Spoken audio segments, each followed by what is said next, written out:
Hello friends, welcome back my YouTube channel. तो friend, मैं आरती आप सभी का फिर से स्वागत करती हूँ एक और नई वीडियो में। तो फ्रेंड, आज मैं आपको इस ट्राउज़र कुर्ती की कटिंग बताऊंगी, तो प्लीज़ फ्रेंड वीडियो में अंत तक बने रहिएगा। और साथ ही बताऊंगी कि क्यों मैं अपने शॉप पर से कस्टमरों को वापस कर देती हूँ। तो फ्रेंड, कुछ कस्टमर ऐसे आ जाते हैं कि मजबूरन हमें उनको शॉप से मतलब उनका हमें काम नहीं करना है, मना कर देते हैं, वापस भेज देते हैं।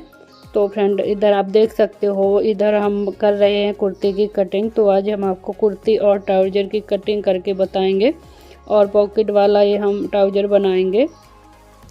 ठीक है, तो यहाँ आप देख सकते हो 4 फोल्ड हमने कर लिया है कपड़े को और अच्छे से अपनी कुर्ती की मार्किंग वगैरह कर देंगे और इसकी कटिंग करेंगे। इसके बाद हम करेंगे ट्राउज़र की कटिंग। तो फ्रेंड, आज जो हम आपसे बात करने वाले हैं कि हमारे कुछ कस्टमर जो ऐसे आ जाते हैं जिनको हमें मजबूरन वापस भेजना पड़ता है, उनको हम मना कर देते हैं कि भाई हम आपका काम नहीं कर पाएंगे, आप कहीं और काम करवा लीजिए। क्योंकि जो आस पड़ोस वाले होते हैं, समझो कि मोहल्ले वाले होते हैं, वो ही ज़्यादा इन चीज़ों में पैसों में ना नुकर करते हैं। उनको ऐसा लगता है जैसे कि हम उनको लूट रहे हैं, हमारी मेहनत उनको नहीं दिखती, उनको खाली अपना पैसा दिखता है कि मैं पैसा इतना क्यों दूँ। वो मतलब उनको लगता है कि मैं पैसा ज़्यादा लेती हूँ। अभी आप लोग ही बताना, मैं आपको बताती हूँ कि मेरे शॉप पर कस्टमर कैसे कैसे आते हैं और फिर मैं उनके साथ सही करती हूँ या नहीं। तो फ्रेंड, ये करीब 25-26 तारीख की बात है, पिछले जनवरी की। तो एक मोहल्ले की ही एक लेडीज आई, तो उन्होंने बोला कि मेरा ब्लाउज़ बनाना है, मतलब बनवाना है। तो मैंने कहा ठीक है, बना देंगे। तो और मैंने पूछा उनसे कि कब चाहिए, तो बोली 2 दिन बाद ही चाहिए, मुझे जल्दी चाहिए। तो मैंने कहा ठीक है, बना देंगे, क्योंकि अब मोहल्ले के पड़ जाते हैं तो मना भी नहीं कर पाते। तो फिर उन्होंने ही पूछा सामने से कि पैसे कितने लोगे। तो मैंने कहा मैं 150 रुपये लेती हूँ फ़िलहाल में अभी, क्योंकि अभी सीजन का टाइम चल रहा है। तो मैंने उनसे बोला 100 रुपये लेंगे, क्योंकि अभी मोहल्ले के हैं तो थोड़ा मतलब कि जो मेरे नॉर्मल स्टार्टिंग रेट हैं वो 100 रुपये ही हैं। तो मैंने उनको वही चार्ज बताया। तो उन्हें मतलब वो बहुत ही ज़्यादा लगा, तो वो बोलने लगी नहीं, 100 रुपये तो बहुत ज़्यादा है, और आप ना 100 रुपये में सब कुछ कर दीजिएगा, यानी उसी में मैं अस्तर डालूँगी, उसी में डोरी लगाऊंगी, उसी में उनकी साड़ी को फॉल वगैरह, फॉल नहीं सॉरी, पिको वगैरह करके दूंगी। तो अभी आप लोग ही बताइएगा कि मुझे क्या बचता उसमें। तो मैंने कहा नहीं भाई, हम अभी 150 रुपये लेते हैं। मैंने आपको 100 रुपये इसलिए बोला क्योंकि आप मोहल्ले के हो, इसलिए मैंने आपको 100 रुपये बोला। और फिर वो बोले नहीं नहीं, और मैं इतना नहीं दूंगी, मुझे तो 100 रुपये में सब कुछ करके दो। तो मैंने कहा भाई इतने में हम नहीं कर पाएंगे, और आप कहीं और करवा लीजिए। बोले 150 रुपये में तो डिजाइनर ब्लाउज बन जाता है वो। तो मैंने कहा 150 रुपये कहाँ ले रहे हैं, आपका 140 रुपये। मैंने बोला उनसे कि 100 रुपये आपका सिलाई रहेगा, 20 रुपये का अस्तर डलेगा, 10 रुपये की डोली डलेगी, और 10 रुपये का जो साड़ी है उसमें पिको वगैरह होगी। तो 140 रुपये मैंने उनको टोटल बताया।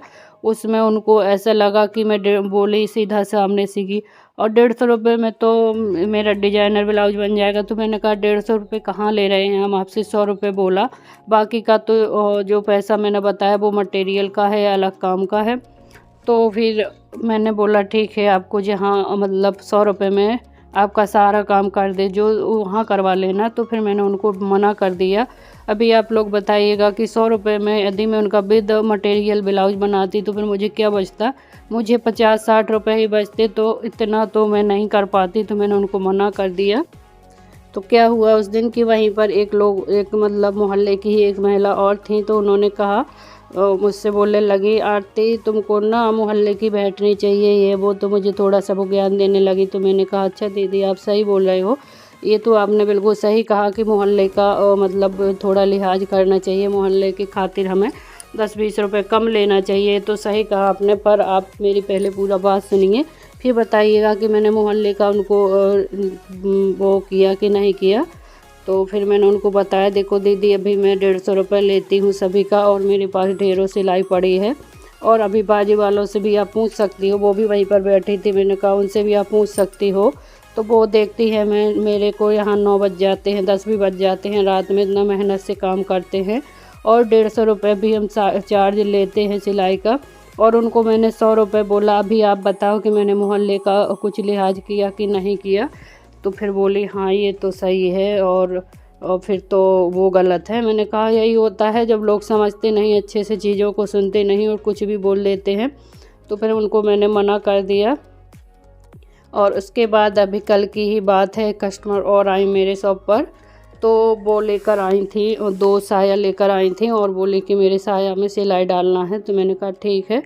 तो मैं क्या करती हूँ, काम करने से पहले चार्ज बता देती हूँ, क्योंकि मोहल्ले वालों को ज़रूरी होता है बताना, नहीं तो फिर वो मोहल्ले में ही अपना मुँह चलाने लगते हैं, कुछ भी बोलने लगते हैं किसी से भी। तो मैंने कहा दीदी आपको 2 साया में सिलाई का 40 रुपये लगेगा, 20-20 रुपये साया सिलाई लेती हूँ मैं। तो बोली 40 रुपये तो बहुत ज़्यादा हो जाएगा, 10-10 रुपये लेना। मैंने कहा भाई 6 कली के साया हैं आपके, आप खुद ही देखो। और वो क्या आते ही बोली कि ना एक रेड कलर का है तो इसमें रेड कलर से ही सिलाई डालना, ब्लैक में ब्लैक का डालना। तो जबकि मैं साया में इतना कलर का मैचिंग नहीं मिलाती, क्योंकि जो साया बनकर भी आते हैं उनमें भी कलर का कोई मैचिंग नहीं रहता, क्योंकि अंदर रहते हैं तो कलर का उतना वो नहीं रहता। फिर भी मैंने कहा हाँ कर देंगे, कोई दिक्कत नहीं है, कलर का मुझे क्या, धागा तो लगना ही है, मेहनत तो बराबर लगनी है, बस हमें धागा ही चेंज करना है। तो फिर बोली नहीं और धागा मत चेंज करना, तो 30 रुपये ले लेना। मैंने कहा नहीं भाई हम तो 40 रुपये लेंगे। और मेरे और भी पहले आए थे जो कस्टमर, तो उनके भी 3-3 4-4 साया रखे थे वहीं पर, उनसे मैंने 20 रुपये चार्ज लिया है 6 कली साया का। तो 6 कलियों में सिलाई डालनी पड़ती है और साथ ही में फिर कमर में डालनी पड़ती है बेल्ट में, तो फिर मैं 20 रुपये लेती हूँ। अभी आप लोग ही बताइएगा कि 20 रुपये ज़्यादा थोड़ी ना है मेहनत के हिसाब से। फिर भी हमारे यहाँ लोगों को ये लगता है कि मैं तो लोगों को लूटती हूँ, क्या कर सकते हैं भाई, जगह की कीमत होती है। मेरे यहाँ सिलाई का जो है बिल्कुल समझो कि बहुत ही कम चार्ज है, फिर भी मैं करती हूँ, क्योंकि घर फालतू बैठने से अच्छा है कुछ करेंगे, घर पर रहने का कोई फ़ायदा नहीं है, तो करते हैं। पर लोगों को ऐसा लगता है कि मैं एकदम उनको लूट रही हूँ। सुनने में मिल जाता है कभी कभी एक दूसरे से कि वो बोल रही थी, पर मुझे कोई फ़र्क नहीं पड़ता। जिन जिन लोगों का मुझे पता चलता है कि वो ऐसा बोल रही थी, बहुत ज़्यादा लेते हैं, और उन्हीं लोगों को फिर मैं देखती हूँ कि वो जब उनको काम पड़ता है वो मेरे पास आते हैं, तो उनको मैं ख़ास तौर पर पहले ही अपना चार्ज बता देती हूँ। और साथ ही में सबको काम मेरा पसंद आता है तो करवाते हैं, और फिर मुझे काम की भी कमी नहीं रहती, तो मुझे फ़र्क नहीं पड़ता कि कौन क्या कहता है, मैं वापस भेज देती हूँ। तो कल जो साया वाली एक लेडीज आई थी, कस्टमर आई थे, तो फिर बोली ठीक है मैं घर में पूछ के बताऊँगी कि देंगे वो 20 रुपये की नहीं देंगे एक साया का। मैंने कहा बिल्कुल पूछ लीजिएगा आप पहले, फिर बताइएगा, और वो बोलेंगे तो करवा लेना, मुझे कोई दिक्कत नहीं है। तो मैं ऐसे कस्टमरों को वापस भेज देती हूँ। मैं इतना भी नहीं करती कि मोहल्ले के हैं तो भाई मोहल्ले के हिसाब से हम कर देते हैं, थोड़ा बहुत ले आते हैं साथ में। अभी साया के साथ वो एक साड़ी लाई थी, और उनका ये था कि साड़ी को मैं ऐसे ही करवा लूँ, यानी जो उसमें छोड़ कह देते हैं ऐसे ही छोड़ दबा दीजिए मशीन से, पिको मत करिए। तो भाई पिको करें या फिर मशीन से छोड़ दबाएं, मेहनत तो हमें करनी ही है, धागा वगैरह हमारा लगना है, मशीन भी हमें चलानी है। मतलब कुछ भी समझते हैं, ये समझते हैं कि बिल्कुल सिलाई का काम ये समझो कि मशीन रख ली और बस आराम से, कुछ मेहनत ही नहीं है।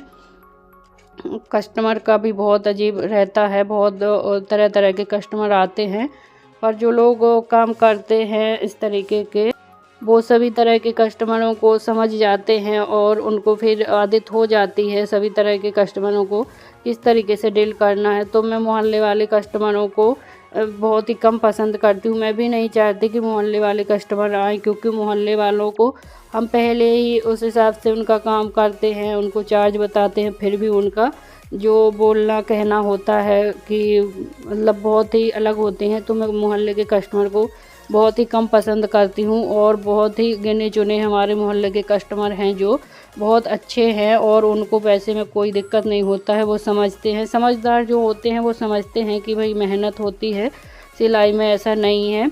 तो भाई ऐसे मेरे पास आ जाते हैं कस्टमर कभी कभी, और मैं उनको वापस भगा देती हूँ, मैं नहीं काम करती हूँ उनका। फिर वो कुछ भी कहें, जब हम सही काम करके देते हैं तो हमें भी कस्टमर की कमी नहीं रहती है, हमारे पास भी काम बराबर रहता है। तो मैं इतना भी दबकर काम नहीं करती, खुल के काम करती हूँ, खुल के पैसा लेती हूँ, बोलकर बताकर पैसा लेती हूँ। तो फ्रेंड देखिए इधर हमारी आप लोगों से बात करते करते ट्राउज़र कुर्ती की कटिंग हो गई है और इसमें हमें ये वाली लेस लगानी है जो कि कस्टमर ने ला कर दी थी। और इधर आप देख सकते हो इधर हमारा ट्राउज़र कुर्ती बनकर भी रेडी हो गया है। तो फ्रेंड आज का वीडियो आप लोगों को कैसा लगा कमेंट में ज़रूर बताइएगा और चैनल पर न्यू हो तो चैनल को सब्सक्राइब करना मत भूलिएगा। साथ ही में बताइएगा कि मैं अपने ऐसे कस्टमरों के साथ सही करती हूँ या नहीं। तो गाइस आज के लिए तो बस इतना ही, फिर मिलेंगे हम किसी और वीडियो में, तब तक के लिए bye bye and take care.